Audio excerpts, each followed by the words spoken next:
All right, so I was doom scrolling last night, and I stumbled across this creator. His name is Jacquees Morel, something like that. He used to be on Genius all the time, right? Like I remember him.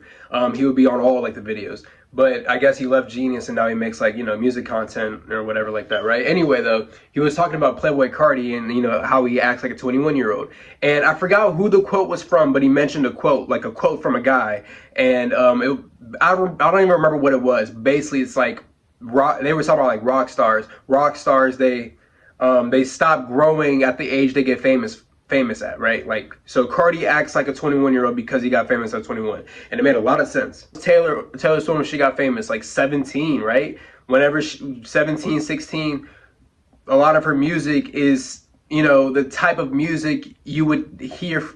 I feel like, how do I explain it? I feel like the type of music Taylor Swift makes is the type of music a girl from my high school would make. You know what I mean? Take Uzi, like for his entire career, what's been his image? What's been his persona? This angsty teen, like, you know what I'm saying? This angsty teenager, this angsty college kid, what's it do? Like outsider, you know what I mean? Like something like that, like rebel, like the type of image Uzi got. It's been like that for his entire career. It don't change. It's never really changed. He's changed his image, but he's never changed his image. You know what I mean? Like the core, his root core, is still the same, because that was probably who he truly was when he got famous. And the theory is, when you get the money, you know what I'm saying, when you get the goal, when you're, you know what I'm saying, because when you're done achieving a goal, there's no more incentive to grow. And that's obvious, right? But it's on a psychological, like, human level. There's no incentive to grow as a human being. You get not even complacent. You get complacent though. You get complacent just being you, because that's what got you to where you are. Rappers, these music artists, they get famous, they get rich so quickly, right? Or so early, I should say, right? So it's, you know what I mean? Like, I wasn't there, but I will be very curious. I wonder how they were talking about Michael Jackson when he was alive. Like, when he was alive and, like, selling a bunch of, like, in his prime musically. How were they talking about him in like, because social media wasn't a thing. If social media was a thing, bro, like, let's be for real. Let's be completely for real. If social media was around when Michael Jackson was doing his thing, let's be completely honest. But here's the thing though. And everything and all of MJ's accusations and whatnot, I think that also stems from, like, the fact that he got famous at 5 years old. The fact that, he stopped having to grow as a human at 5 years old. With that, I want to take it a step further. I think that it would explain the reason why wealthy people, why rich people, why people with money, and mind you, I don't like, I'm not poor, right? And I don't mind rich people, but they tend to be mean. They look at people that aren't them as people that aren't them. And it's not their fault that they do that. It's, like, they can't stop doing that, but it's literally that's just how it works. And I think this is exactly why. All right, think about it. Like, kids from, like, my school in particular, a lot of rich white people go there. Okay, yes, I'm friends with a lot of these rich white people, like, just because, like, I don't know, I'm cool with people, right?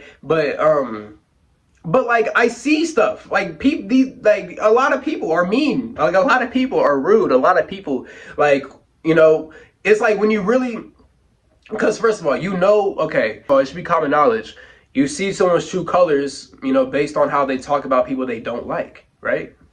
That's, obvious.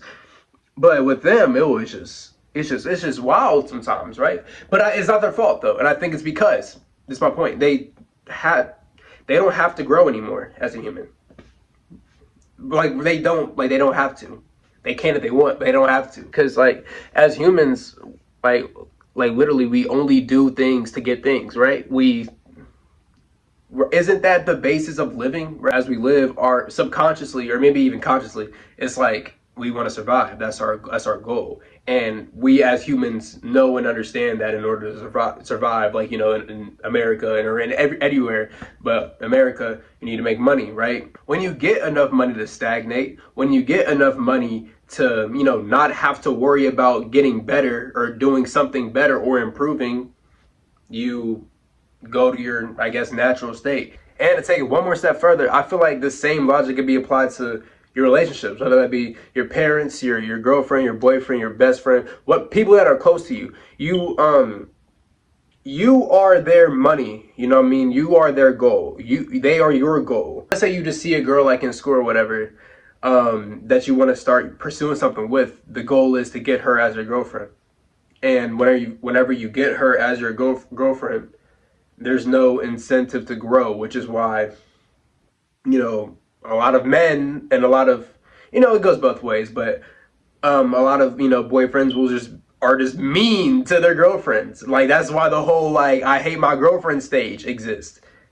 That's why. It's a psychological thing. When there's no incentive to grow, people will not grow. I feel like this encompasses like everyone that you would say is close to you, because like, you ever realize, or not realize, you probably realize, but ever wonder why people that are closest to you are usually say the harshest things, usually say the absolute meanest things, usually get to you the most? It's because they got you. They know you won't leave. You know what I mean? They like, their goal been met already. With your parents, their goal was to have a child. They have the child. They don't have to get better. They don't have to learn how to, they don't have to get better at being patient. They don't have to learn how to be nicer. They don't have to do anything. Like, they already have what they wanted, so why keep going? You know what I mean? Okay, with dating, I mean, naturally, whenever you're pursuing someone, you are a little bit performative, and then whenever you get someone, you naturally stop. You're less and less performative. Like, whenever y'all go on dates and stuff, the car rides aren't as magical. Y'all aren't talking as much. You know what I mean? It isn't like, it's the spark may still be there, but the actions, they aren't as, there isn't as much of a spectacle around everything. The more something, the longer something occurs, and that's just naturally what happens. But it's because there's no incentive to grow, because the goal was already met. So with that, I say, if someone really close to you says something really hurtful, something very mean, very, very harsh, very something like that, first of all, y'all definitely have things that y'all need to talk about.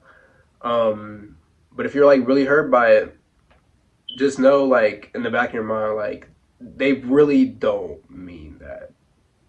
And they're not saying it because they hate you. They're saying, like, they don't realize it, but they're saying it because they realize subconsciously that you're not going to leave them. And that only means that y'all have a very strong relationship built on trust, probably. So don't get too upset. All right, y'all.